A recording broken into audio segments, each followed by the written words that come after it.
Everyone, welcome back to my YouTube channel. कसे आहात सगळे? आय होप तुम्ही सगळे खूप मस्त मजेत असाल आणि माझे व्लॉग पाहून तर तुम्हाला खूपच मजा येत असेल। सो हाही आजचा व्लॉग आहे एकदम फ्रेश आणि नवीन, जो मी तुमच्यासाठी घेऊन आले आहे। आपल्या हिंदू धर्मात असं म्हणतात की संस्कारांना खूप महत्त्व असतं। सो बाळ जन्मल्यानंतर त्याच्यावरती होणाऱ्या संस्कारांमध्ये एक संस्कार असतो कर्णवेध संस्कार, म्हणजेच कान टोचण्याचा। सो आज आपल्या बाळाला आजी कान टोचायला घेऊन चालली आहे। आजी, हो की नाही? हो। सो आज आम्ही बाळाला घेऊन चाललो आहोत सोनाराकडे कान टोचण्यासाठी। बाळ जन्मल्यानंतर 12व्या दिवशी किंवा त्याच्यानंतर कोणत्याही चांगल्या दिवशी बाळाचे कान टोचले जातात। असं म्हणतात की जेवढ्या लवकर बाळाचे कान टोचले जातात तेवढ्या लवकर बाळाचे कान भरलेही जातात। सो म्हणून आम्ही चाललो आहेत आता कान टोचायला, पण त्याआधी बाळाच्या दीदीला आम्ही स्कूलमधनं पिकअप करणार आहोत। सो तुम्ही हा ब्लॉग शेवटपर्यंत कंटिन्यू करा आणि बघत राहा की बाळ कसं रिस्पॉन्स करता आहे त्याच्या कान टोचण्याच्या पहिल्या संस्काराला। आणि तुम्हाला हा ब्लॉग कसा वाटला हे मला नक्की कमेंट सेक्शनमध्ये सांगायला विसरू नका। सो तोपर्यंत तुम्ही हा ब्लॉग कंटिन्यू करत राहा। आणि इकडे कोण आलं? आपण चाललोय बाळाचे कान टोचायला। का? मग तुझे कसे कान टोचलेत तसे आजोबाने आता आजी बाळाचे कान टोचणार आहे। अरे वा। सो रियाला पिकअप केल्यानंतर प्रायर अपॉइंटमेंट घेऊन आम्ही पोहोचलो MK घारे ज्वेलर्स यांच्याकडे।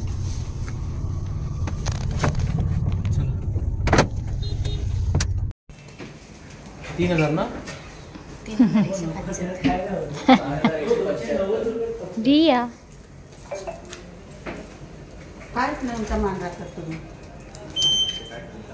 त्यामध्ये होतात, त्यामध्ये कमी नाही, दागिन्यांमध्ये होतात।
सो फायनली अशा प्रकारे आजीने बाळाचे कान टोचले आहेत मस्तपैकी। सो अशा प्रकारे बाळाचा पहिला संस्कार म्हणजेच कर्णवेध संस्कार, कान टोचण्याचा संस्कार मस्तपैकी झालेला आहे। तुम्हाला हा ब्लॉग कसा वाटला हे मला कमेंट सेक्शनमध्ये सांगायला विसरू नका। बाळ आजीजवळ छानपैकी झोपले। आजी कसल्या टेन्शनमध्ये आली। बाळ रडत होतं कान टोचताना म्हणून आजी दुसऱ्या सेक्शनमध्ये जाऊन बसली। भूक लागली आहे सो भूक लागली म्हणून आम्ही वाटेत थांबलो। रिया आणि बाबा तिकडे गेलेत खाऊ आणायला। सो तुम्हाला हा ब्लॉग कसा वाटला हे मला नक्की कमेंट सेक्शनमध्ये सांगायला विसरू नका। बाहेर सुद्धा जोरदार पाऊस सुरू आहे। सो टिल देन माझा नेक्स्ट व्लॉग येईपर्यंत बाय बाय करा। बाय।